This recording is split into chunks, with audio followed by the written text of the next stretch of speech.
para este debate democracia e as liberdades constitucionais me acompanham aqui, um privilégio gigantesco de minha parte, os juristas César Dario Mariano da Silva, Fernando Capês, Almir Pazianotto e também o Dr. Ives Gandra Martins. Bom, fato é, senhores, antes de tudo, um privilégio tê-los aqui. Desta vez não temos um convidado especial, porque a convidada especial é a mãe de todas as liberdades, a liberdade de expressão, cujo constituinte teve a sabedoria de colocá-la na condição de uma cláusula pétrea da Constituição. E todos nós sabemos, uma cláusula pétrea não pode ser reformada. Uma cláusula pétrea é daquela Constituição. Só outra Constituição pode alterar o significado e a forma como o Constituinte escreveu tudo isso lá em 1988. Senhores, a minha primeira questão, e teremos 1h30 de debate aqui, é que democracia estamos vivendo? Em que estágio da democracia brasileira nós estamos nesse momento?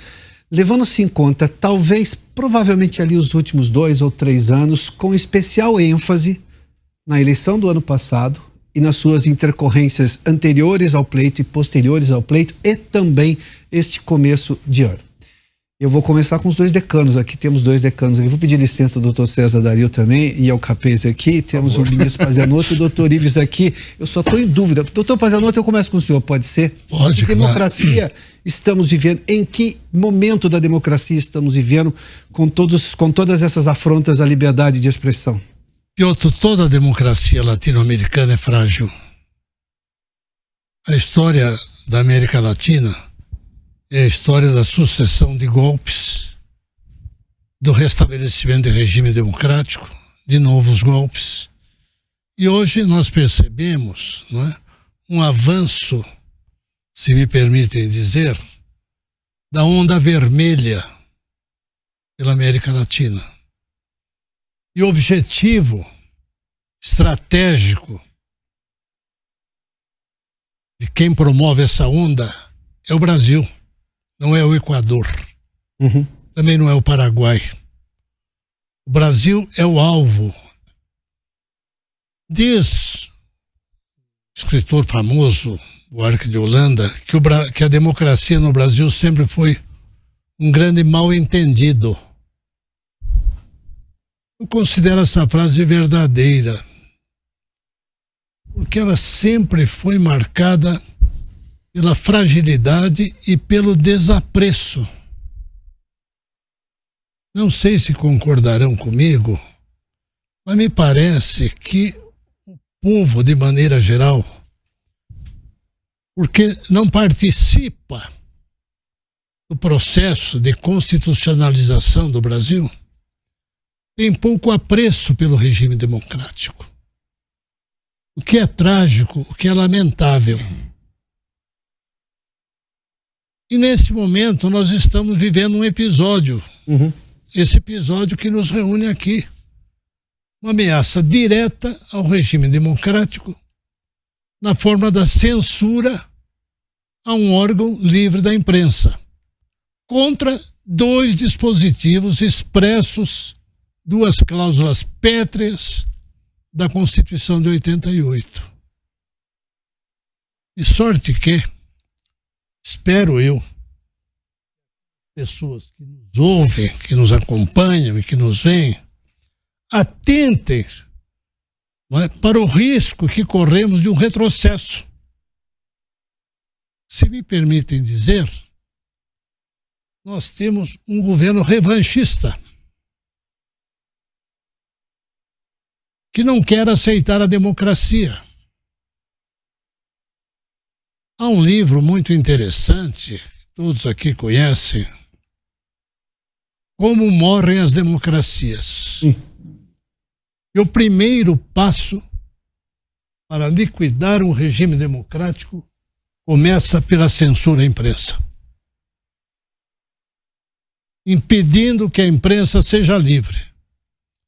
E sem imprensa livre não há regime democrático. Nós tivemos, durante o regime militar, eu até anotei, não é? Para não me esquecer, nós tivemos durante o regime militar, na vigência do AI-5, cerca de 500 filmes, 450 peças teatrais e 200 obras que foram censuradas. E algumas, como por exemplo, a Universidade Necessária, do professor Darcy Ribeiro, Zero, de Inácio Loyola Brandão. Sim. Não é? Feliz Ano Novo, de José Rubens Fonseca. Visto isso à distância, nós percebemos que era uma grande tolice. Até porque os censores quase sempre é um medíocre. Sim. Não é? É um medíocre que aceita essa tarefa ingrata, não é? De censurar algo que ele não conhece e que ele não entende, que não faz parte da sua cultura, porque ele não tem cultura. Uma pessoa de cultura não aceitaria ser censor. Dorives, que momento da democracia estamos até depois dessa explanação inicial do ministro Pazianotto? Eu concordo.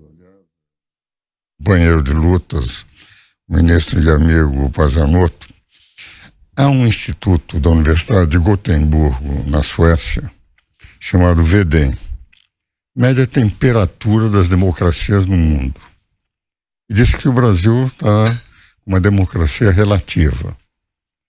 E ao definir a queda do espírito democrático no Brasil, comparando as democracias, as ditaduras, as democracias plenas, as relativas e apenas as eleitorais, coloca o Brasil exclusivamente como uma democracia eleitoral.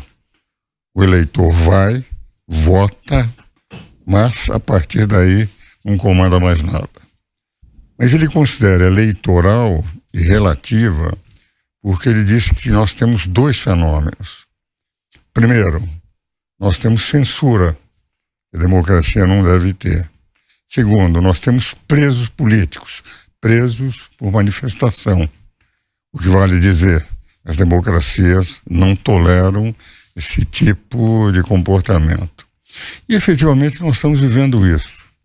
Eu fui presidente do Conselho Superior da Ação Paulista de Imprensa, que este ano comemorou 90 anos, o Sérgio Redon na presidência, fundado por Guilherme de Almeida durante a Revolução de 32 contra uma ditadura. Sim. Eu tenho a impressão que hoje os pulmões da sociedade têm que ser a imprensa.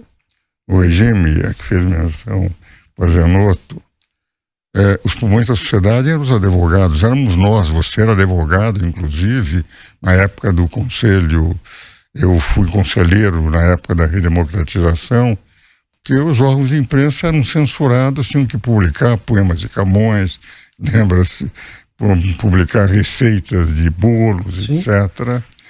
E nós éramos... Mas no momento atual, desde a construção do Ulisses, e quando eu falo Ulisses, eu dou também o mesmo valor ao Bernardo.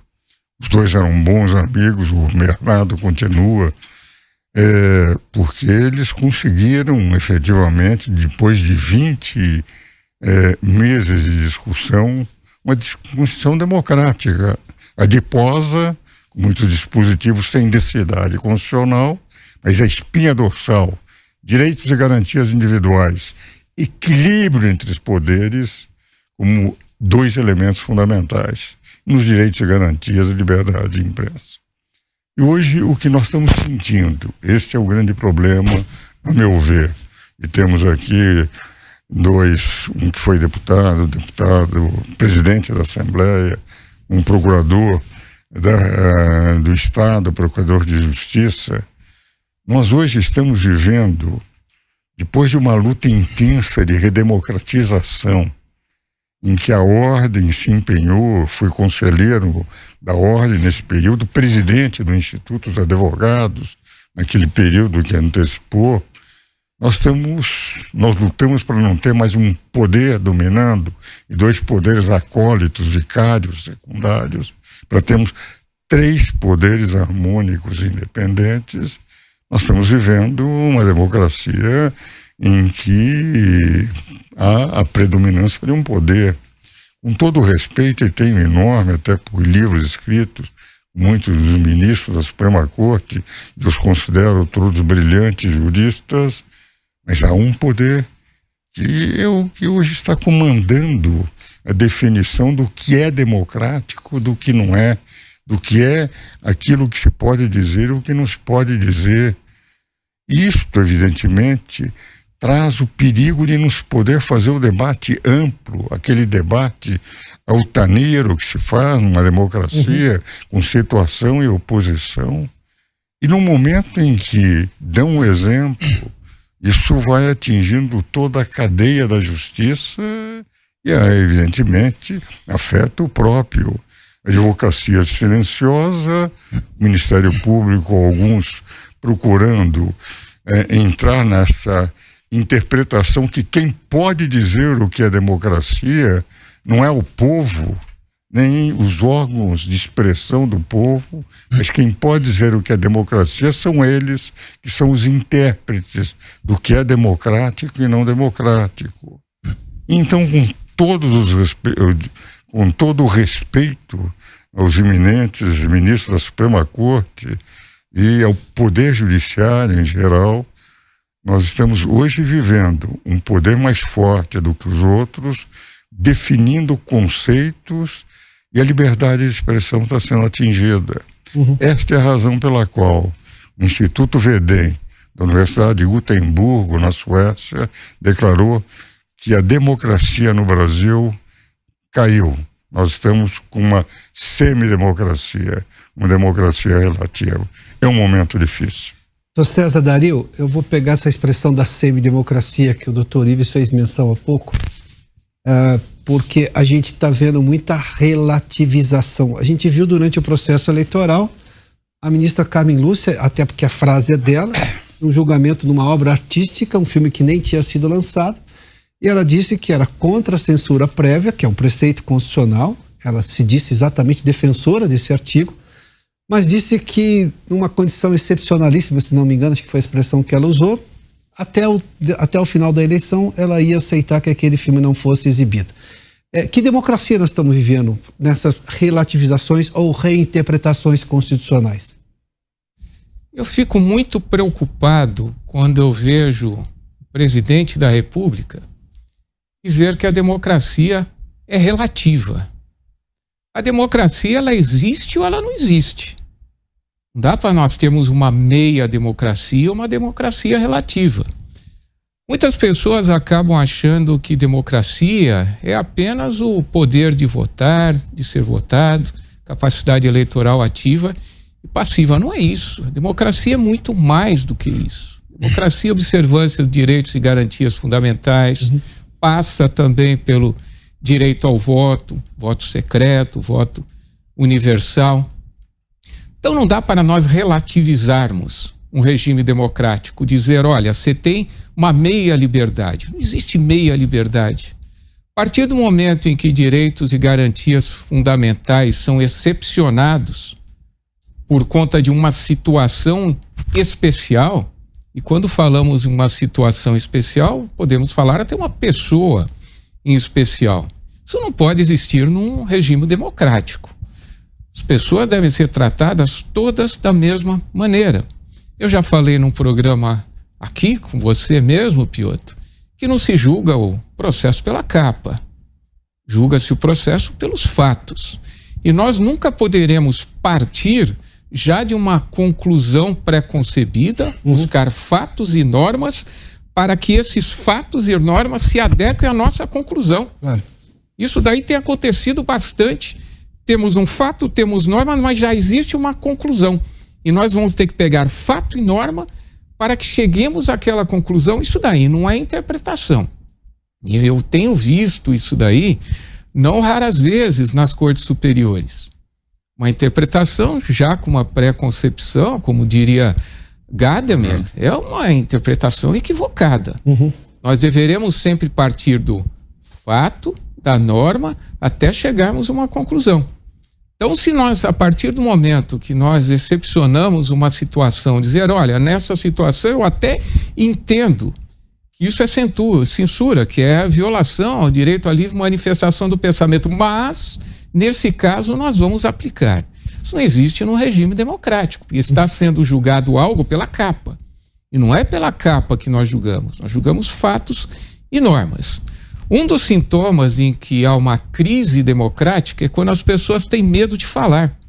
As pessoas têm medo hoje de falar, de se expressar. Uma simples curtida nas redes sociais, em publicações, elas são evitadas. Eu posso dizer isso daí por mim mesmo, tá? De ter visto já, há tempos atrás, as publicações tinham 500, 600 curtidas, hoje tem 1, 2. Pessoas têm medo de falar, têm medo de apenas curtir, até medo de mandar mensagens no WhatsApp. Eu vendo pessoas falam, olha, eu estou mandando algo, mas depois apaga. Mas que medo é esse? Sim. A partir do momento em que há esse medo, estamos falando uma meia democracia. Não existe meia democracia. A democracia, ela existe ou ela não existe. Democracia, ela deve ser absoluta, um conceito absoluto e nunca relativo. Doutor, obrigado por trazer esse ponto de vista do receio. Capês, preciso te trazer para esse debate. O Capês esteve conosco durante o ano passado aqui também, e eu vou trazer aqui de novo um depoimento, estou fazendo outro Ives. Eu ouvi de parlamentares que não apenas, como todos os cidadãos têm direito à liberdade de expressão, como eles têm um dispositivo constitucional específico para eles, que eles garantem a inviolabilidade do que falam, 53. De votos. Bom, artigo 53. Eu ouvi de parlamentares aqui o receio naquele momento em que você tinha praticamente uma caça às bruxas no país, de perfis de parlamentares derrubados por decisão do Supremo Tribunal Federal e do TSE, naquele momento, em que eles estavam com receio de dar entrevista. Eu tenho 51 anos de idade e 31 de jornalismo. Eu nunca ouvi um parlamentar me dizer que estava com receio, até recentemente. Parlamentares, não. As pessoas podiam, dependendo da profissão que ocupavam, do momento em que viviam, tinham, não quero me manifestar, tudo bem, é do jogo, né? Mas não queriam para se preservar por uma outra razão, não por receio de serem presas, de serem processadas. Nunca isso, eu nunca ouvi esse argumento. Agora, eu nasci nos anos 70, cresci nos anos 80 com a Constituição de 88 e comecei a trabalhar nos anos 90 como profissional de jornalismo. Capês, a gente está tendo não só a interpretação da Constituição, como estamos tendo intermediários para entender, para poder usar a Constituição, o conceito de liberdade, o conceito de democracia que está expresso lá? Sem dúvida. Em primeiro lugar, quando você faz um debate sobre liberdade de expressão, na verdade esse debate é sobre restrições à liberdade de expressão. É o que motiva a realização do debate. E como você bem pontuou, nós estamos vivendo um momento muito delicado e somente pode garantir uma transição desse momento de ruptura institucional, esse momento de afronta a garantias e princípios constitucionais, só o Supremo Tribunal Federal. Nós temos que confiar que os ministros passem a se conscientizar de que cabe a eles, nesse momento, a tarefa de pacificação do país. E como é que vai se pacificar o país? Cumprindo a função de guardião da Constituição. É uma corte constitucional, que é um nome muito mais adequado, aliás, do que Supremo Tribunal Federal. Nós estamos vivendo uma época de narrativas. Então você usa a narrativa da defesa da democracia para afrontar a democracia. Você usa a narrativa da defesa da democracia para silenciar uma voz que é contrária àquilo que você entende ou contrária ao interesse seu, no caso até de empresas concorrentes. E quando você fala de usar do processo judicial, Ministério Público, instituição fundamental, a preservação da democracia, da defesa dos interesses indisponíveis, usar do instrumento de uma ação provocar o Poder Judiciário para silenciar definitivamente, tentar silenciar definitivamente um órgão de comunicação, quando a Constituição Federal, no seu artigo mais importante, que é o artigo 5º, É tão importante, na Constituição anterior, 67, com a emenda 69, estava lá no artigo 163, no final da Constituição. 151. E foi trazido agora para o artigo 5º. E lá há duas normas constitucionais, são normas constitucionais de eficácia plena. Na classificação do colega José Afonso da Silva, são normas constitucionais, pode ser de eficácia limitada, quando depende de uma lei para começar a ser implementada, contida, quando a lei vai restringir o seu alcance, e plena. A livre expressão do pensamento, a livre expressão da atividade intelectual de comunicação é norma de eficácia plena. Ela não pode ser limitada por qualquer tipo de interpretação. Se a pessoa não estiver, através da manifestação do pensamento, praticando um delito contra a honra, praticando algum crime, não pode ser limitado.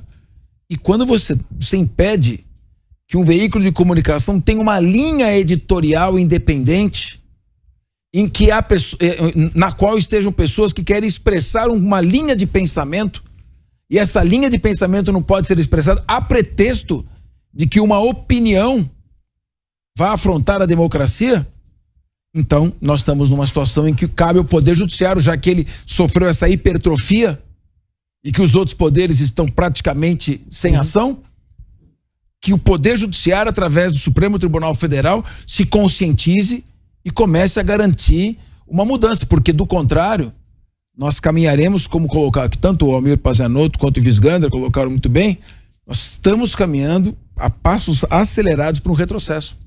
E muitos desses jovens que hoje estão na função do Ministério Público, eu tenho 36 anos de carreira, o César tem praticamente isso também, eles não viveram os horrores que foi uma ditadura. O Almir Pazianotto, o Ives podem falar isso muito bem, de uma ditadura em que havia uma censura prévia. Nós estamos voltando a ter uma censura prévia e não podemos recorrer estabelecida e plena, para usar a expressão que você usou. A ditadura, ela tinha uma censura plena. Só que ali havia, claramente se sabia que era uma ditadura. Aqui, ela vem mascarada por um jogo retórico, por uma construção, por sofismas. E isso é mais perigoso ainda, porque com a retórica do direito, você pode construir qualquer tipo de raciocínio. Uma petição bem elaborada pode, através de um sofisma, construir qualquer tipo de raciocínio. Até mesmo que um órgão de comunicação que existe há 70, 80 anos, no qual tem pessoas expressando a sua opinião, a sua visão, ele atenta contra a democracia. Você pode até justificar isso, porque a retórica jurídica, como diria que eu vendo, o biombo dialético, que a retórica aceita tudo. Ministro Pazianotto, eu vou insistir nesse ponto. A gente está tendo intermediário para a Constituição, porque no texto claro do doutor Ulisses, o artigo 153 agora. Eu falei 163, é 153. Né? Embora seja uma Constituição adiposa, como disse aqui elegantemente o doutor Ives, e ela tenha problemas, isso já foi alvo de debates. E olha que coisa interessante, a Constituição permite que se debata contra ela, que se acuse-a de ser antiquada, de ser exagerada. Nunca houve nenhum problema. O que é surreal agora é alguém usar um artigo constitucional para dizer que você não pode debater um assunto que está, inclusive, fora da Constituição, que dá liberdade para você discutir todos os assuntos. Mas o problema está na Constituição. O senhor fez menção à Constituição.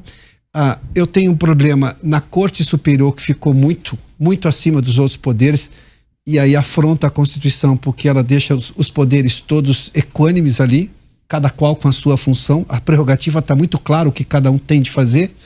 Ou eu tenho um Congresso omisso nesse aspecto? Essa questão tem que ser trazida a debate.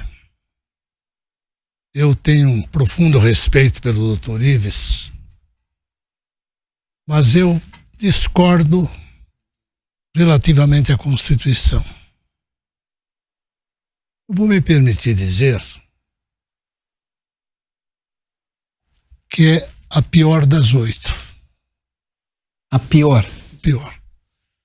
Porque ela tem o vício da prolixidade. É uma Constituição de problemática aplicação, porque traz problemas difíceis de interpretação.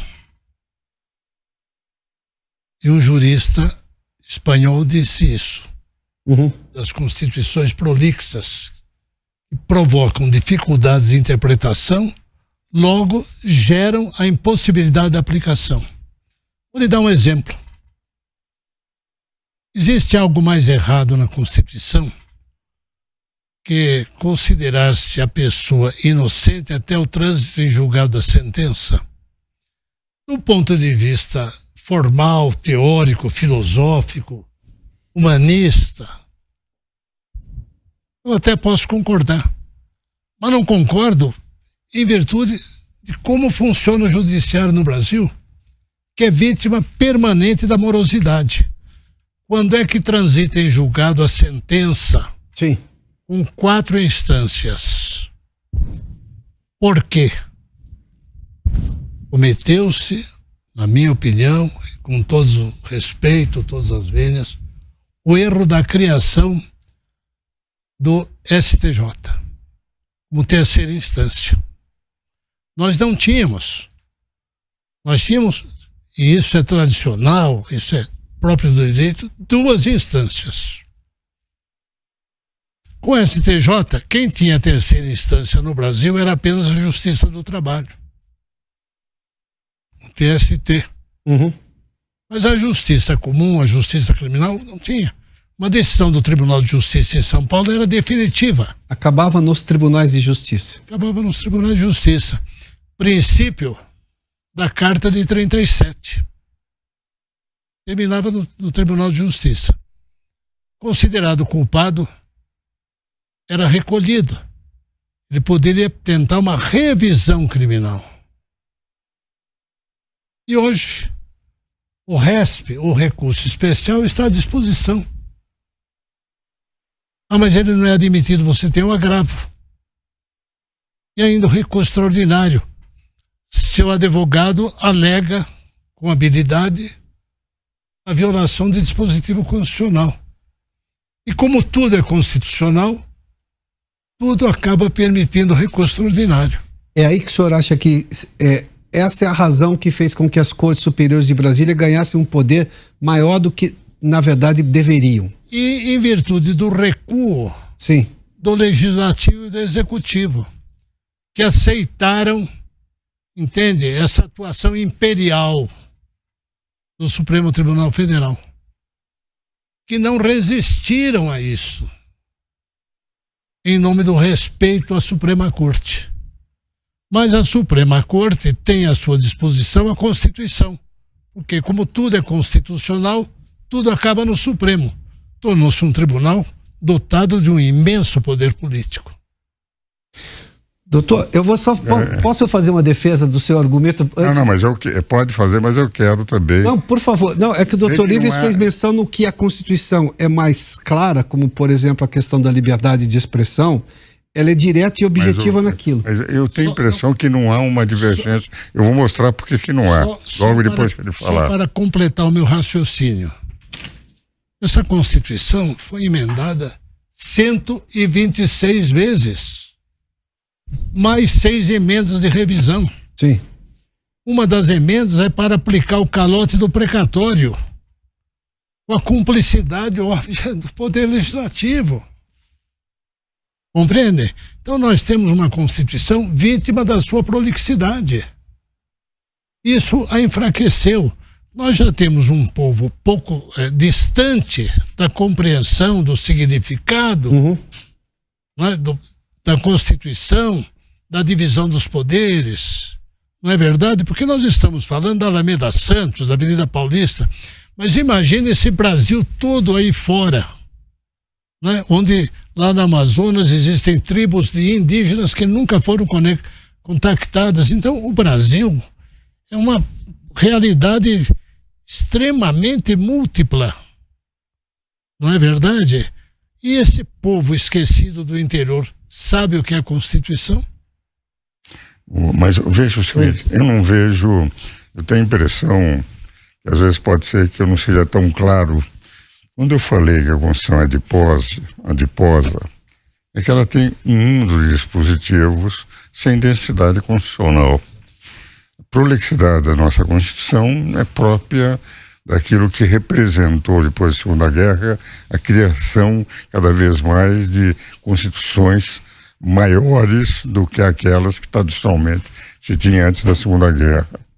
Mas há um dado, e isto, Piotr, que eu tenho a impressão que é o que está preocupando a você e a todos nós. Quando se procurou a Constituição, a espinha dorsal, que eu chamo da Constituição, eu considero uma espinha dorsal muito boa. Primeiro, nós tínhamos um sistema que tínhamos um poder mais forte que os outros dois. Os constituintes abriram o título primeiro da Constituição, disseram: o povo é soberano. E há dois poderes apenas que representam o povo: o poder legislativo e o poder executivo. Sim. A organização dos poderes colocou em primeiro lugar o poder legislativo. Por quê? Porque no poder legislativo tem situação e oposição. No segundo lugar, colocou o poder executivo, porque lá eu só tenho situação, não toda a representação do povo. E em terceiro lugar, colocou o poder judiciário, que não representa o povo, representa a lei que não faz, porque quem faz é o legislativo, eventualmente o executivo, e que tem que garantir a lei. Qual foi o grande problema? Até 2002 nós nunca tivemos problema do relacionamento entre poderes. O Supremo, o meu caro amigo Pazanotto, era ministro, foi presidente do Tribunal Superior do Trabalho. O Poder Judiciário era guardião, aquele que representava a lei. A partir de 2003, o Poder Judiciário começou a ganhar uma dimensão política. Quando eu saía com ministros do Supremo, quando você saía, Pazanotto, na rua ou em congressos, e diziam: lá vai o ministro do Supremo, lá está o ministro Moreira Alves, lá está o ministro Oscar Correia. Mas no momento em que o Poder Judiciário, o Supremo, passou a intervir a partir daquilo que você disse, Capês, a partir de interpretações do princípio geral, e não é um princípio geral interpretado pelos representantes do povo, mas por eles, de tal maneira que um princípio geral, por exemplo, dignidade da pessoa humana, tanto eu posso defender o aborto como ser contra o aborto, utilizando o mesmo princípio. No momento em que os representantes do povo aqui vão dar a interpretação daquele possível, são postos de lado, a Suprema Corte passou a interpretar, de acordo com a sua visão, artigo 53, inviolabilidade da manifestação do parlamentar. O José Roberto Batóquio, que foi meu companheiro de conselho de ordem, quando Ibrahim Abiakel trouxe para ele a redação da emenda 35, dizia o seguinte: é inviolável nas manifestações, no exercício das suas funções. O Batóquio disse: mas ministro, ele era deputado, tinha sido ministro, eu estou contando isso porque foi num programa de televisão que nós fizemos justos. Ministro, se eu estiver conversando com o meu eleitor fora do Congresso Nacional, eu estou ou não no exercício das minhas funções? Vamos por quaisquer manifestações. Eu represento, não a mim, mas 10 mil, 20 mil, 50 mil, 100 mil deputados brasileiros. Então eles resolveram adotar, na emenda 35, quaisquer manifestações, sem qualquer exceção. Agora, no momento em que a Suprema Corte começa a interpretar, dizendo: não, quaisquer, menos a Lei de Segurança Nacional, porque isso viola o conceito de democracia, passa a ser um agente político também, passa a legislar. Adota uma teoria do sistema parlamentar de governo, que é a jurisprudência constitucional, em que os poderes não são nitidamente separados no parlamentarismo, e trazem para o presidencialismo, onde os poderes são nitidamente separados. E a partir daí começam a interpretar.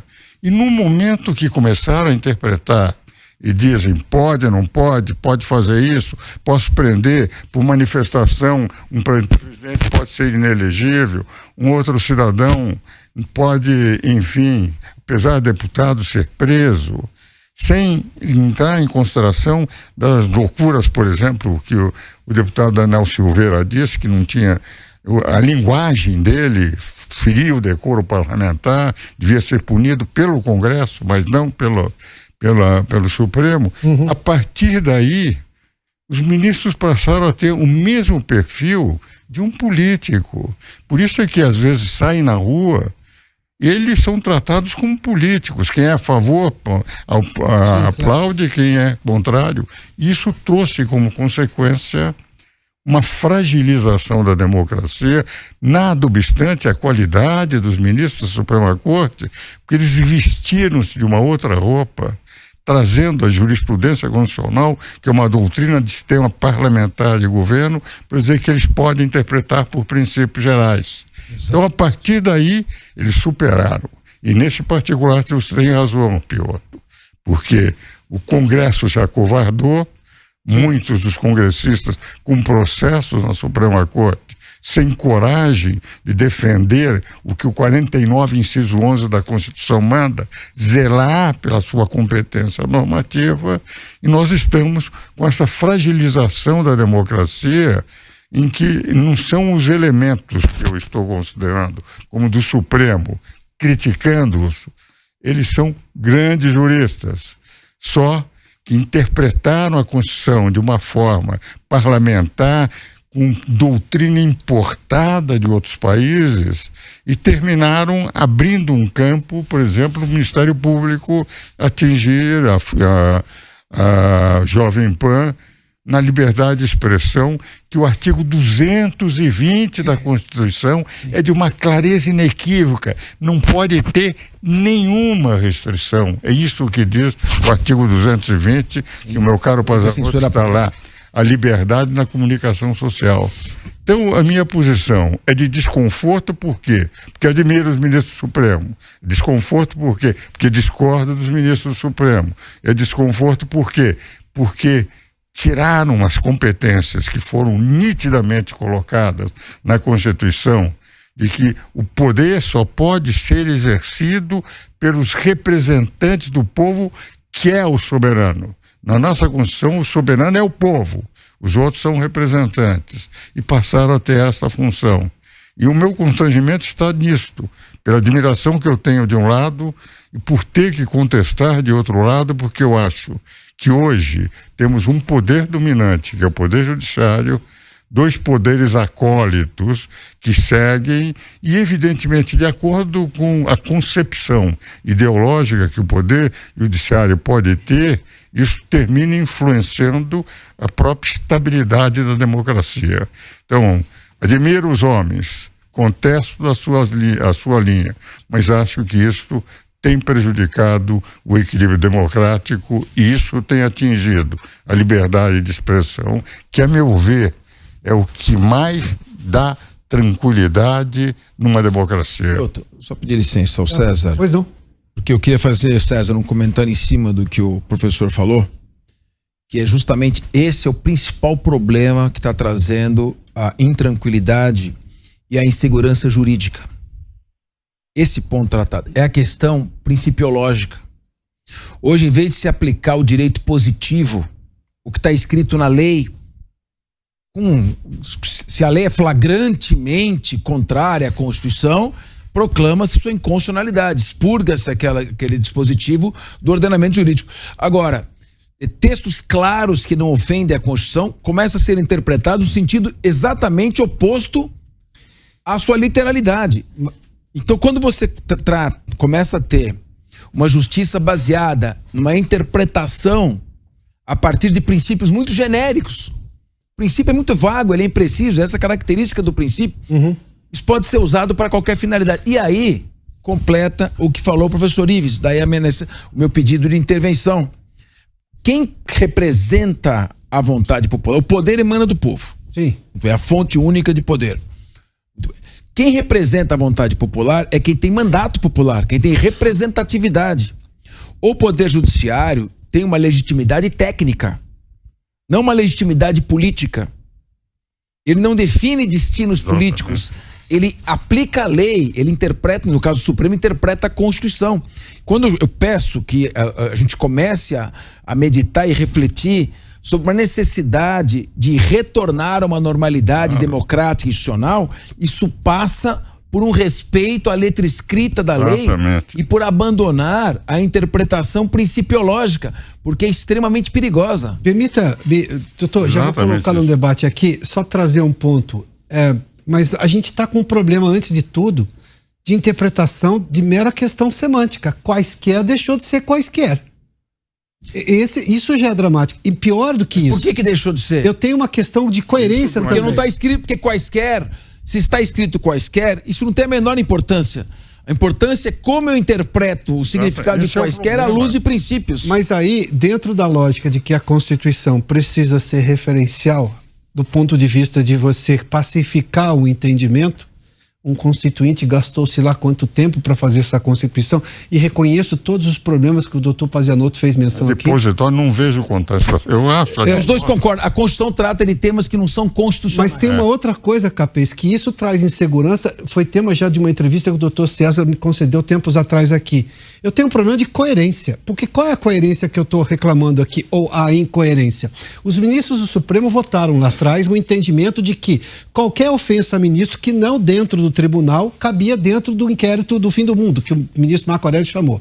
Ou seja, antes o entendimento era crime dentro do Supremo Tribunal Federal, era julgado dentro do Supremo Tribunal Federal. O regimento interno e não pela Constituição, hein? Sim, regimento interno. Eles entenderam isso. E aí disseram que um parlamentar não poderia se manifestar. Quando ele caçasse a rede social de um parlamentar, ele não estava proibindo o parlamentar de se manifestar. Que o doutor Luiz fez menção agora há pouco. Mas espera um pouquinho, você amplia o Brasil inteiro para uma ofensa a um ministro, cujo regimento interno dizia o oposto disso, era só dentro do tribunal. Ah, não, mas as redes sociais colocaram o Supremo no mundo. Posso entender o argumento do ministro. Eu não posso entender a incoerência do Supremo Tribunal Federal em limitar a exposição parlamentar apenas ao Congresso Nacional. Na rede social ele estava sendo punido e ele é caçado dentro da liberdade dele. Onde é que está a inviolabilidade do parlamentar? Não está, porque o Supremo pegou e restringiu do parlamentar e ampliou a própria. Mas é isso que nós estamos dizendo. Quer dizer, na prática, no momento que eu passo a interpretar um princípio geral, não através dos representantes do povo, porque um princípio geral que eu posso dar, como disse o Fernando, diversas interpretações daquele princípio geral, quem vai fazer a legislação infraconstitucional tem que ser o representante do povo. Ele vai representar a vontade popular. Mas quando essa vontade popular não é o que vai representar, mas daqueles que são um poder técnico, que não representam o povo, representam a lei. Entende?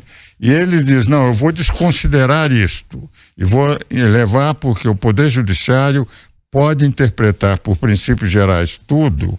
Então eu já não discuto mais de um legislador negativo, que é o ministro do Supremo dizendo o seguinte, esta lei é inconstitucional, mas de um legislador positivo, porque ele elimina a lei feita pelo representante do povo e dá a interpretação que ele quer.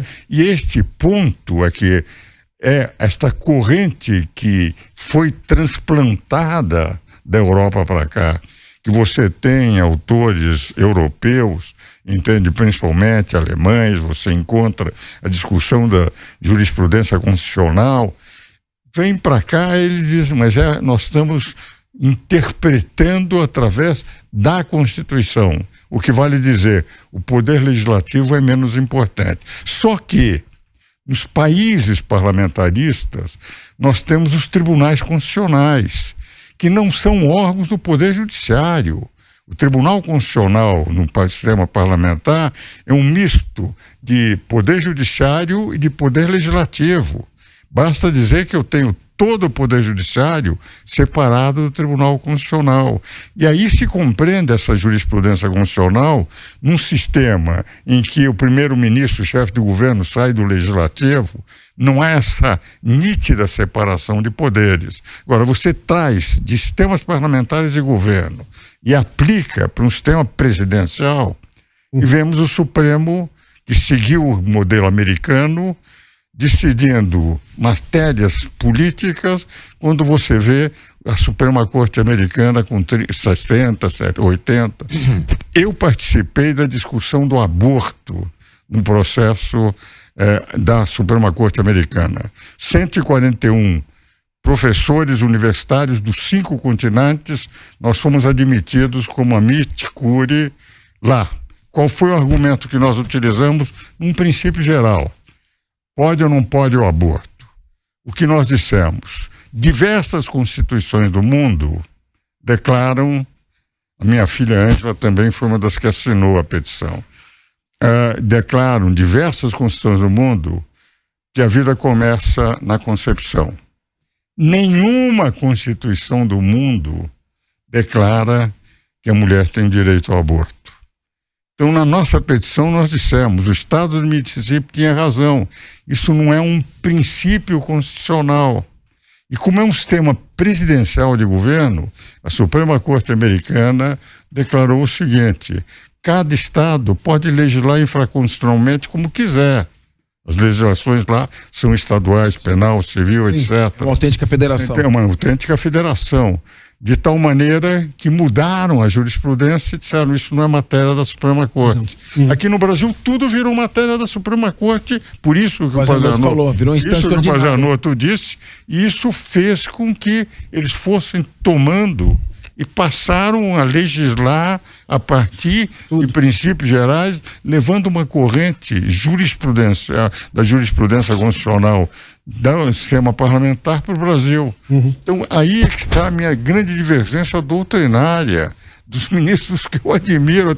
Tenho livros escritos com muito deles, mas sinto, Capezo, César, que efetivamente essa entrada deles no campo legislativo fragilizou a democracia. César, depois o ministro, por favor.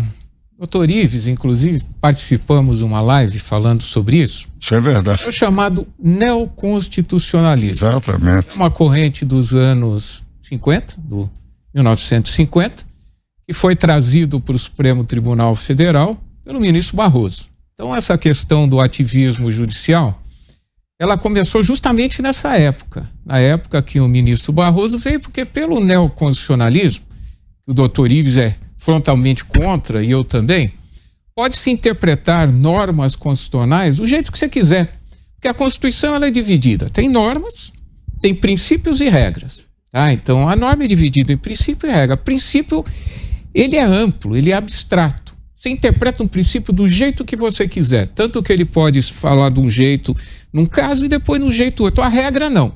Tanto que a liberdade de expressão, eu vou falar sobre isso depois, é regra, não é princípio. Existe ou não existe? Por isso que não existe meia liberdade de expressão. Sim. Agora o princípio não. O princípio você aplica num determinado caso, não se aplica em outro. Quando se pensa em neoconstitucionalismo, o intérprete faz dos princípios o que ele quiser. Porque ele busca simplesmente a implementação de políticas públicas e a implementação dos direitos e garantias fundamentais. Então, a partir do momento em que você interpreta esses princípios para a implementação de políticas públicas, para a implementação dos direitos e garantias fundamentais, você faz o que você quiser, você pode até criar legislação. Foi o que o ministro Celso de Mello, por mais que negue, fez quando criou o crime de homofobia. Exatamente. A lei do racismo não fala em preferência sexual. Não fala absolutamente nada. Foi feita uma interpretação extremamente ampla, e aí, no caso, analogia, não se pode aplicar analogia no direito penal, criando crime de homofobia. E várias outras hipóteses, houve interpretações do Supremo Tribunal Federal nesse sentido. Ora eles eram legisladores, ora eles eram administradores. Então, por exemplo, decreto lá que zerava a alíquota para arma de fogo e algumas outras coisas, não é inconstitucional. Mas peraí, quem disse que vai zerar a alíquota nesse caso é o presidente da República. A matéria afeta o presidente da República. Sim, matéria de executivo. Sim, a questão da nomeação do diretor da Polícia Federal. Isso afeta o presidente da República. Isso é privativo do presidente da República. Disseram que não pode. Mas como que não pode? Então está intrometendo no executivo, da mesma maneira que interpreta no legislativo. Acaba tanto legislando quanto administrando o país. Por quê? Como a Constituição é principiológica, você interpreta do jeito que quiser.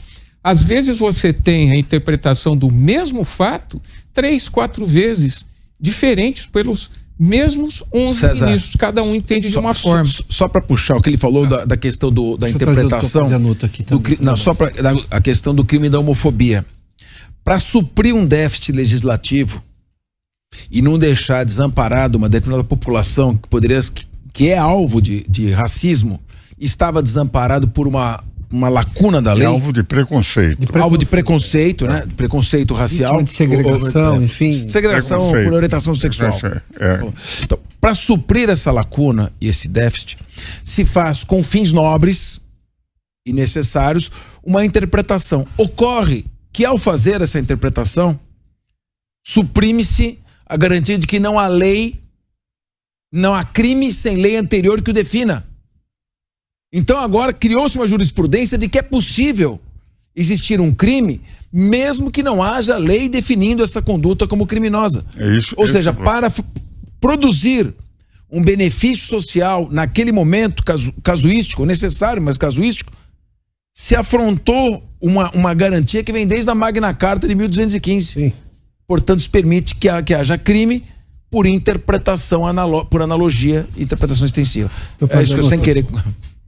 Eu vou pedir permissão para dizer o seguinte: o debate adquiriu um aspecto técnico, jurídico, da mais alta relevância. O problema é que nós viemos aqui para discutir se é censura a Jovem Pan. Sim, também. Não é? Tem ou não tem apoio constitucional? Deve ser que os promotores usaram esse neoconstitucionalismo, é isso? Que o doutor, eu estou entendendo assim. Eu que estou aqui saboreando toda essa argumentação, fico pensando, o pessoal lá em casa, o cidadão lá no Inhocuné, Jardim Ângela, que está assistindo, o que ele está entendendo do que nós falamos? E quem fala para alguém. E quem fala para ser entendido. Não é isto? O que me parece é que a questão central que nos trouxe a esta hora da noite, né, a questão central é respondida por vários dispositivos constitucionais. Ou seja, a censura é impossível. Feito. Se um advogado escrever uma petição, eu ouvi falar em 80 folhas, 40 folhas, 20 folhas, ela deve ser indeferida diante da impossibilidade jurídica do pedido ser atendido. Um pedido de aplicação de censura à Jovem Pan, sim, deixando Spinoza de lado, Hegel, Engels, Marx, um pedido de censura encontra barreiras constitucionais intransponíveis. Muito bem. Nem o ministro Marco Aurélio conseguiria. Nem o ministro Barroso, nem o ministro Gilmar conseguiriam contornar, vencer, ultrapassar as barreiras constitucionais, a menos que, e aqui entra uma questão, digamos assim, prosaica, banal, sim, que prejudicou muito a atuação do Poder Judiciário no Brasil. Eu falo isso, doutor, com a autoridade de quem era presidente do TST, um tribunal cheio de problemas graves, polêmicos, difíceis, porque a consolidação envelheceu, não é? Eu assisti a entrada da televisão nas salas de julgamento. E a partir do momento em que os julgamentos passaram a ser transmitidos pela televisão, um desastre. Os ministros passaram por uma mudança radical. Um desastre. O ministro Marco Aurélio me disse isso uma vez na sala dele no Supremo, que ele via isso como um grande problema. Não foi, eu conversei isso com o ministro Sidney Sanches. Disse, mas ministro, o senhor sabe o cansaço que os senhores provocam? os seus votos longos e incompreensíveis. Vou mais longe, Pazanotto. Eu me lembro, veja o seguinte, a minha primeira sustentação no Supremo foi em 62, 63, um caso de atualidade. 5 dos ministros não tinham nascido ainda. Pois bem, naquela ocasião, lá em Brasília, você fazia a sustentação, os relatórios eram curtos, se a pessoa apoiava, dizia, siga o relator, ou abria divergência. Você tinha 10 ou 12 sustentações na mesma sessão, e as sessões eram rápidas. No momento que foi introduzida a televisão, cada ministro, para dizer que vai votar favoravelmente, tem que demonstrar o conhecimento. As sessões passaram a demorar uma eternidade. Sim. Eu disse isso ao ministro Marco Aurélio, que, aliás, começou com ele, na sua presidência. Então, foi aprovado e tal. Debatemos, eu, o Carlos Alberto Franco e o ministro Marco Aurélio, um congresso em Brasília, falando sobre isso, eu dizia naquela ocasião da minha preocupação. E hoje está comprovado que todos têm a mesma sensação de que isso atrasou consideravelmente o andamento do processo. Eu conheço essa questão pelos dois lados da moeda, porque eu fui advogado, sustentei processos difíceis, polêmicos, como o das greves de São Bernardo, e depois no TST, ou como membro de turma, ou como presidente, eu ouvi sustentações. A partir do instante em que esse instrumento chamado televisão, sem dúvida, penetrou na sala de sessões, o ministro que proferia um voto em 2 minutos, 3 minutos, fundamentado, ele passou a gastar meia hora, 40 minutos, uma hora. Para dizer que apoiava, que estava de acordo. Para estar de acordo com o relator. Compreende? Então, esse é um aspecto que não tem nada a ver com a Constituição. Não é um problema criado pela Constituição, que cria milhões de problemas. Isso é um problema de natureza humana. Entende? A vaidade das vaidades, tudo é vaidade. Eu sei que serei crucificado, mas a verdade é que é isto. É o desejo, né, de se projetar, de se tornar conhecido como se fosse um astro de televisão. Sim. E o diabo... Um excesso de protagonismo. O povão, que é esse ser ignorado pelos 3 poderes, povão, esse que levanta de manhã 5 horas para ir trabalhar, 2 horas de condução de manhã, 2 horas, 3 horas à tarde, esse povão não está interessado nisso. Esse povão quer as coisas as claras. Ele não quer filosofia, ele quer soluções. Ele não quer explicações, ele quer realidades, medidas objetivas para resolver o seu problema de saúde. Isso. Veja a Constituição Cidadã, o que contém. Saúde é direito de todos e dever do Estado. Educação é direito de todos e dever do Estado. Segurança é direito de todos e dever do Estado. O que significa isto para quem levanta de madrugada e se sair com o celular será assaltado? Sim. O que significa isso para quem enfrenta uma fila do SUS ou de um posto de atendimento da periferia, onde ele vai e um novo exame é marcado para depois de 6 meses? Ou não encontra o médico estava dormindo. Não é isto? Sim. A educação. Há algo em que o Brasil fale mais do que na educação? No entanto, quando nós vemos a Constituição, nós achamos que isso daqui é uma maravilha. Ou eu estou errado, Piotr? Sim, é apresentada tal no papel é. Sim. O que disse o doutor Ulisses nessa introdução que eu tenho aqui? Você então tem a primeira edição. A primeira edição é que apareceu. Primeira impressão.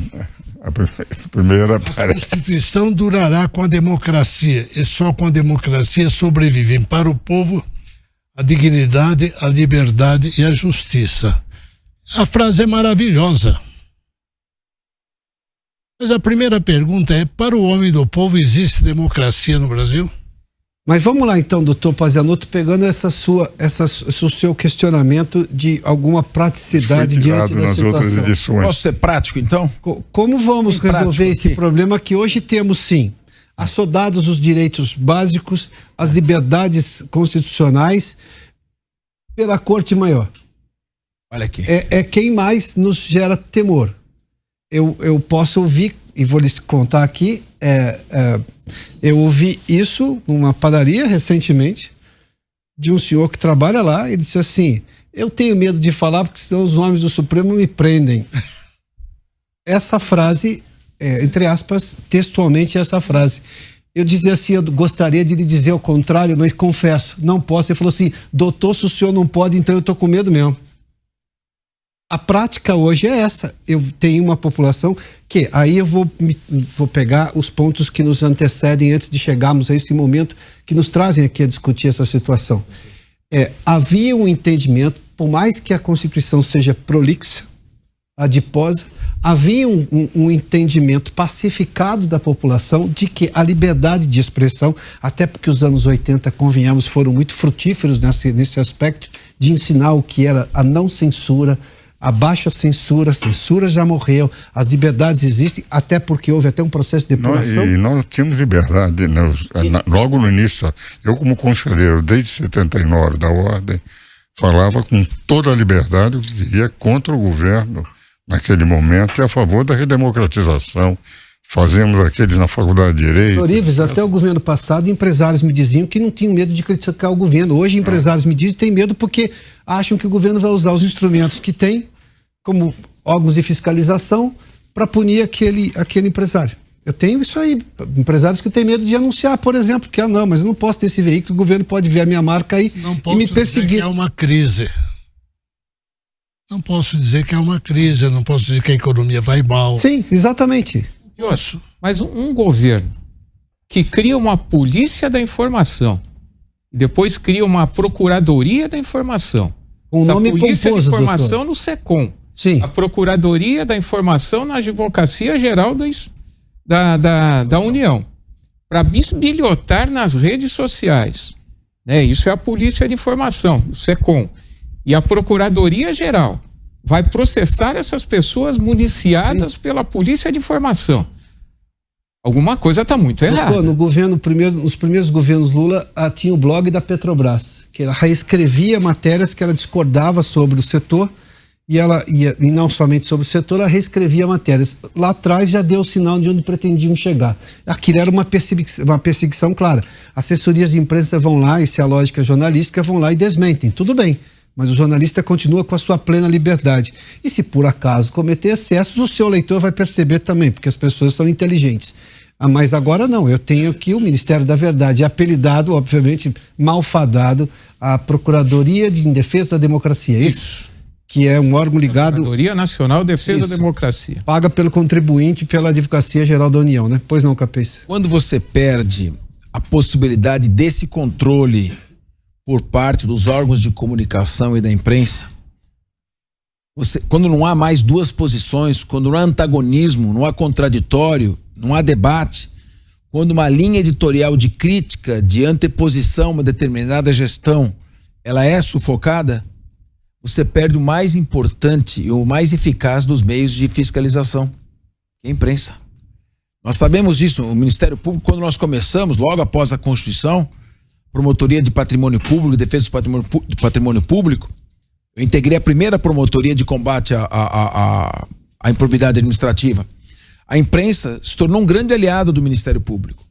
Ocorre que o mau uso desse apoio, ou silenciando um contraditório que possa ser feito entre dois órgãos de comunicação, pode permitir um exercício absoluto de um poder.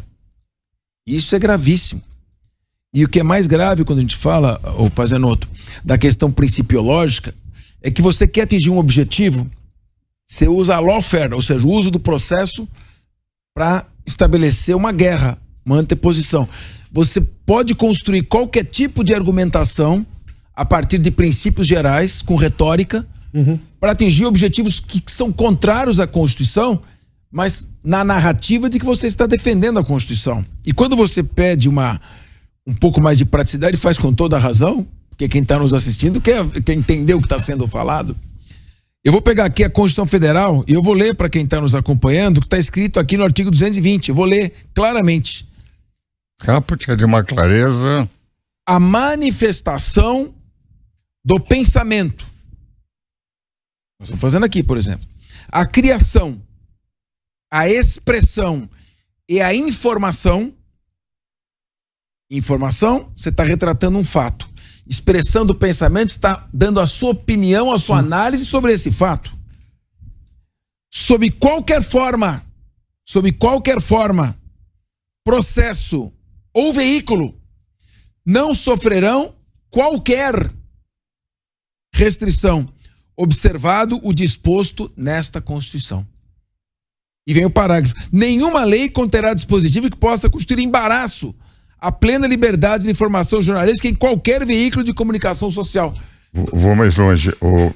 Eu vou te dizer, sobre esse 220, eu cito muito nos pareceres, etc., desde o início, desde as primeiras edições. Aliás, você foi o primeiro a comentar a Constituição Federal. Exato, Celso falecido. E o que ocorre? Eu cito muito o Alexandre de Moraes, que aliás é um belíssimo constitucionalista, e a edição dele, os comentários à Constituição, tem mais de 30 edições, mas uma das edições, antes dele ser ministro, quando ele comenta esse artigo, ele diz que qualquer restrição, comentários dele nos comentários da Constituição do artigo 220, é de manifesta inconstitucionalidade. E eu cito isto quando comentei, porque na divisão com o Celso Bastos, a comunicação social fui eu que interpretei, fui eu que comentei. E nas outras edições, citando o Alexandre, que é livre docente da USP, e fez comentários. Sim. Ele diz com muita clareza. Então, isso é que me preocupa hoje, porque no momento em que órgãos porque nós temos, na verdade, hoje, imprensa que tem a liberdade de ter uma determinada linha de pensamento ou uma linha contrária. O que nós estamos hoje vendo é o seguinte: aqueles órgãos de imprensa que têm uma linha de pensamento favorável ao pensamento dos que detêm o poder hoje, esses não têm problema nenhum. Aqueles que apresentam críticos aos que detêm o poder, esses estão tendo a toda hora restrições. Nós mesmos, 15 dias antes da eleição, órgãos de imprensa foram censurados. Que isso que fez esse Instituto VEDEM de Gutenberg dizer que havia censura de pensamento. Então, é exatamente isto que me preocupa na nossa democracia. No momento que eu limito a liberdade de expressão, que o artigo 220 sai, o artigo 5º, inciso, acho que 4 ou 5, que fala liberdade de pensamento, 4 sem restrição, entende? É evidente o que nós estamos vivendo. Nós estamos vendo uma não garantia do legislativo, que poderia zelar sua competência normativa, com base no 49, inciso 11, e uma invasão de competência do Poder Legislativo, com a característica de criar as hipóteses de punição penal de acordo com a interpretação dos princípios gerais. E é isso que fragiliza a democracia, reduz a liberdade de expressão e, evidentemente, os órgãos de expressão, os órgãos da imprensa que são contrários, digamos, ao pensamento daqueles que estão hoje no poder, são aqueles que são a penados, entende? Nessa interpretação. Eu tenho a impressão que hoje o risco de órgãos que tinham sempre a liberdade de expor seus pensamentos contrários de oposição, cada vez que vão e os repórteres e os jornalistas falam, eu tenho absoluta convicção que eles sempre estão pensando que mais cedo ou mais tarde vão ser calados. Sim. Então, é isto que preocupa. E quando você disse que o Poder Judiciário é aquele poder que deveria ser o guardião da Constituição, eu sempre digo, e tenho dito isso em palestras, em diversos lugares, em diversos espaços, o meu grande sonho não é tirar os ministros do Supremo, porque eu os respeito e gosto deles, é que voltem a ser o que era o Supremo até 2002. O senhor acha isso possível, doutor Ives? Não, eu tenho a sensação que isso vai depender de a saciedade, a exaustão, nós que somos operadores de direito, nós que damos palestras, nós que escrevemos, nós que temos alguma influência, para que eles percebam que nós não estamos dizendo por nós. Ninguém de nós tem nada a ganhar. Eu tenho 88 anos, o Pazianotto, a essa altura, também já deixou. Eu falava com o César há pouco, ele disse, eu estou na idade de me aposentar. Quer dizer, o que nós estamos fazendo é para o bem do país. Sim. É a exaustão pedir que voltem a ser guardiões da Constituição, não legisladores adjuntos ad hoc ou executores da administração, porque talento e conhecimento jurídico tem. Mas esta invasão traz o que é terrível numa democracia, insegurança jurídica. E a eliminação da liberdade de expressão é um elemento que está ocorrendo. Muitos têm medo de dizer. Eu não vejo, por exemplo, colegas nossos professores que sempre tiveram coragem de falar em silêncio. Isso me preocupa, porque sinto que eles também têm receio. Porque hoje nós estamos vivendo o que esse Instituto Sueco disse. Com o cerceamento à liberdade de expressão, nós vivemos uma... César não aceita uma semidemocracia, mas eles falam em democracia relativa, democracia eleitoral. Então, a minha esperança, você pergunta, você acredita que eles possam voltar a ser o que era o Supremo do Moreira Alves, do Sidney Sanches, do Oscar Correia, do Galotti, do Cordeiro Guerra? Eu acho que podem, porque capacidade e talento para isso eles têm.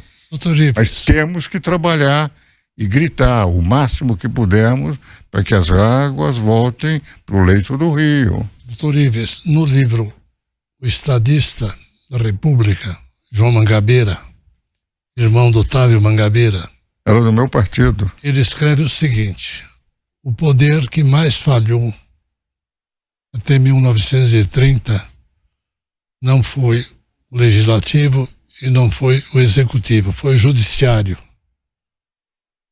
É uma crítica dura. Rui Barbosa fazia sérias restrições ao Supremo. Sim. Julgamentos durante os governos autoritários, não eram ditaduras abertas, mas eram autoritários. Não é isto? E chamava a pior das ditaduras. O padre Antônio Vieira, já em 1685, em um sermão, ele dizia: e há juízes que julgam pelo entendimento e há juízes que julgam pela vontade. Quem julga pelo entendimento pode errar e pode acertar. Quem julga pela vontade sempre vai errar. E eu respeito muito o padre Antônio Vieira. Com isso ele mostra o seguinte: os problemas do Poder Judiciário, é uma instituição humana como outra qualquer, não são recentes. Há épocas em que eles se agravam. Sim. Isso. Eu me lembro do Supremo Tribunal Federal, quando nós não sabíamos os nomes, senão aqueles ministros mais proeminentes. Eu ia citar isso aí, que os brasileiros sabiam os 11 jogadores da seleção e não sabiam do Supremo. Hoje é o inverso. Não é quase de forma jocosa isso é contado. Ouviram falar no nome das esposas dos ministros. Sim. Família dos ministros. Subitamente, tudo isso caiu, como se diz lá em Rio das Pedras ou em Capivari, na boca do povo. Então, o povo fala mal do Poder Judiciário. Sim. O povo fala mal do Poder Legislativo, desde as câmaras municipais, das assembleias legislativas, do Congresso, do Senado. O povo fala mal do Executivo. Na opinião do povo, eu respeito muito o povo, todos são corruptos. Todos são ladrões. Infelizmente, nós estamos vivendo essa verdade. Eu escrevi um dia desses que esta situação de crise é reflexo das más escolhas que nós fazemos. Sim. Para ocupar cargos no Legislativo, no Executivo e indiretamente no Judiciário, porque os membros do Judiciário não concursados às altas cortes São indicações. são indicações. O Senado nunca recusou uma indicação. Parece que todas foram infalíveis. Somos a perfeição. Parece que todas as escolhas de... foram perfeitas, infalíveis. Recaíram sempre sobre pessoas de reputação ilibada e notável saber jurídico. E nós sabemos que não é assim. São seres humanos como outros quaisquer que se renderam aos encantos da televisão. Agora são 10 horas e 50 minutos. Estamos aqui num debate especialíssimo sobre a democracia brasileira. São 10h50. César Dario, vem lá. Observação que eu queria fazer, eu até acredito que você saiba, Piotr. Você sabe de quando que é a legislação que regula a comunicação via rádio e que é usada na ação quando a Jovem Pan? De 1962. E os artigos que foram empregados para fundamentar são de 1967. 1967, a Constituição Federal dizia que era livre a manifestação do pensamento, salvo nas hipóteses que atentar contra a moral, bons costumes e a ordem social. E trouxe essa legislação de 1967. E essa a legislação de 1967, no artigo 53, traz as situações em que pode existir abuso da imprensa. E o artigo 54 fala não é a livre manifestação de pensamento, inclusive nos casos verdadeiros, salvo naqueles casos em que a lei disser que não pode falar nem a verdade. É o que diz o artigo 54 dessa lei. E quando então, que é a lei? Nós estamos falando... Quando que é a lei? 4.117 de 1962. Eu vou até ler aqui o dispositivo. Que ótimo, só para... artigo 54. São livres as críticas e os conceitos desfavoráveis, ainda que veementes, bem como a narrativa de fatos verdadeiros, guardadas as restrições estabelecidas em lei. Quer dizer, a essa época você não poderia nem falar dos fatos verdadeiros, porque a lei poderia dizer, olha, esse fato é verdadeiro, mas você não pode falar. É a lei que está sendo empregada para fundamentar. Em 67, você citou. Em 1967 foi que houve a alteração dessa lei e colocou esse dispositivo. Mas veja o seguinte. De 1967. Quando havia censura prévia. Mas veja o seguinte. Então não foi recepcionado pela Constituição. Não foi recepcionado pela Constituição. Mas, César, um dado importante é o seguinte. Pois veio o artigo 220, foi debatido amplamente na Constituinte, os artigos 220 a 224, que é da comunicação social. E houve uma decisão do Supremo extremamente importante, quando o Carlos Reis Brito era presidente da Suprema Corte, em que se discutiu se a Lei de Segurança Nacional, que ela tinha essa visão, era constitucional ou não. E naquela decisão em que pontificou a figura do Carlos Reis, ficou o Supremo, e Carmen Lúcia também votou nesse sentido, ficou muito claro que o Supremo respeitava de tal forma a liberdade de imprensa, Exatamente. que não aceitava as limitações da Lei de Segurança Nacional, porque baseado no artigo 220 que você leu, Capês, essa liberdade era absoluta. Essa era a decisão do Supremo, era aquilo que prevalecia. Declararam inconstitucional a lei de imprensa. A lei de imprensa, exatamente. Então, mas como é que esses procuradores foram buscar inspiração em quê? Levando-se em conta o entendimento do Supremo Tribunal Federal, claramente, com artigos muito claros de serem Você se lembra? Sim, claro. Como é que eles se justificam, então, com uma coisa como Uma essa? lei que não foi recepcionada pela Constituição. Mas é que Mais da metade. Essa lei, ela regulava antes as Então telecomunicações. eles têm problema, doutor, me permite. O primeiro problema deles é de interpretação do tempo. 1988 é posterior à década de 60. Sim. Primeiro vamos. Eu reclamei da semana.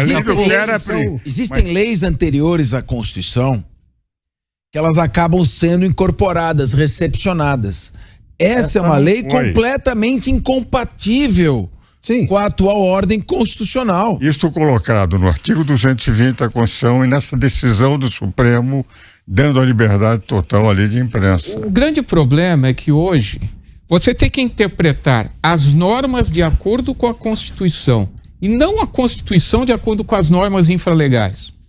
Sim. E muitas vezes fazem o contrário. Pega-se a Constituição, que é o baluarte, é o que rege todas as normas infraconstitucionais, e vão ter que tentar pegar essa Constituição e colocar dentro da norma infraconstitucional, que tem que ser o contrário. Você pega a Constituição como se ela fosse fluida e adapta, como ela é principiológica, como o que vale são as interpretações vagas, genéricas. Você pega o que te interessa deixa eu só e através de retórica você constrói o sofisma. Nós temos mais 4 minutos e meio aqui, mas eu não quero deixar de abordar um ponto. Até outro dia, tudo parecia pacificado e compreendido nas questões mais elementares da Constituição, até os seus problemas, tanto que se entendeu que era necessário se fazer uma série de reformas. Sim. A reforma da Previdência, a reforma trabalhista que foi feita, ambas foram feitas, a reforma agora tributária, tudo isso era pacificado, até os problemas constitucionais. E ninguém questionou, nem o Supremo, aliás, que cansou, doutor Ives está trazendo outros exemplos aqui, cansou de se manifestar, dizendo claramente que afrontar a liberdade de expressão era uma afronta à Constituição. O Supremo, como guardião da Constituição, disse não pode. Mas eu estou vendo releituras, não só desses procuradores, não só de parte de colegas da imprensa. Nós tivemos jornalistas assinando um manifesto de apoio à censura na eleição passada, o que é das coisas mais surreais. O surrealismo tem medo de se colocar nessa condição porque ele é menos ousado do que um jornalista assinar manifesto abaixo assinado por censura. Mas por que nós estamos chegando? Eu tenho muito pouco tempo agora, esse debate foi extremamente profícuo, mas a gente está tendo... Hoje o ministro Gilmar Mendes está dizendo aqui claramente que a democracia, o conceito de democracia não é relativo. Exatamente. No Twitter dele. Opa! Sem contar as manifestações do ministro Alexandre de Moraes. Sem mostrar os entendimentos anteriores à questão da censura prévia da ministra Carmen Lúcia. Ministro Pazianotto, eu termino com o senhor rapidamente para a gente tentar ouvir rápido. Qual é a solução diante do problema que nós temos? É os ministros voltarem à forma original do Supremo Tribunal Federal, se entenderem do tamanho, que não é pouco, não é menor, muito pelo contrário, de entenderem que não precisam protagonizar a vida política brasileira a cada minuto? Vamos recuperar a ideia da sociedade civil, que contribuiu muito para o fim do regime militar.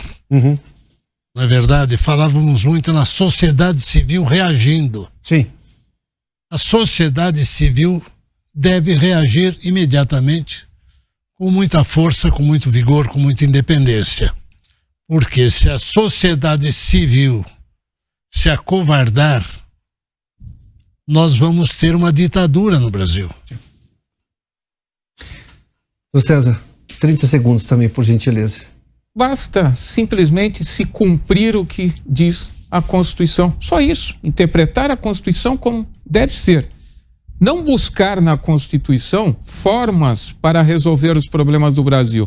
Não é isso que os ministros supremos devem fazer. Isso cabe ao Legislativo e ao Executivo.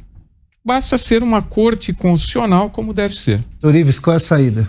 A impressão que eu tenho é essa.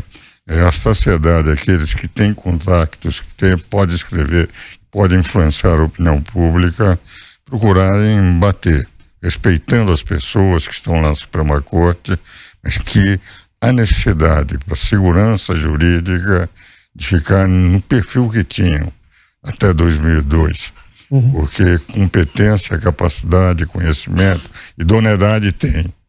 Mas a esta altura, eles são hoje uma das razões da insegurança jurídica por invasão da competência de outros poderes. Capês. Calar um órgão de comunicação com base no entulho do período da ditadura é contribuir para caminhar em direção a ela. Acho que nós podemos fazer, começar a fazer, é defender que esta ação inoportuna e inadequada seja o mais rápido possível extirpada e que o Poder Judiciário não seja usado como instrumento para calar um órgão de comunicação e implantar censura no país. Senhores, muitíssimo obrigado. Ministro Pazianotto, muito obrigado. Capês, obrigado. Torives, obrigado. Doutor César, eu vou só reforçar um fato que não raro aqui no Brasil, temos sempre a questão de que o Brasil não tem solução para os seus problemas. Até outro dia, e isso não é tão distante assim, estava tudo pacificado no país, ou seja, um entendimento do que era essencial na Constituição. Como fiz menção, até os problemas, havia uma lógica pacificada, onde é que era preciso reformar a Constituição. Ninguém questionava a liberdade de expressão. E com a liberdade de expressão chegamos até aqui. E vai ser com a liberdade que a gente vai continuar. A gente vai continuar a reação com a sua ajuda também é de casa. Bom, obrigado aos meus convidados, um debate profícuo, gigantesco do ponto de vista intelectual, mas também muito prático para entender o momento pelo qual nós estamos passando. Obrigado a você que nos acompanhou em mais um Direto ao Ponto. A gente volta na próxima segunda-feira às 9h30 da noite. Boa noite, até lá.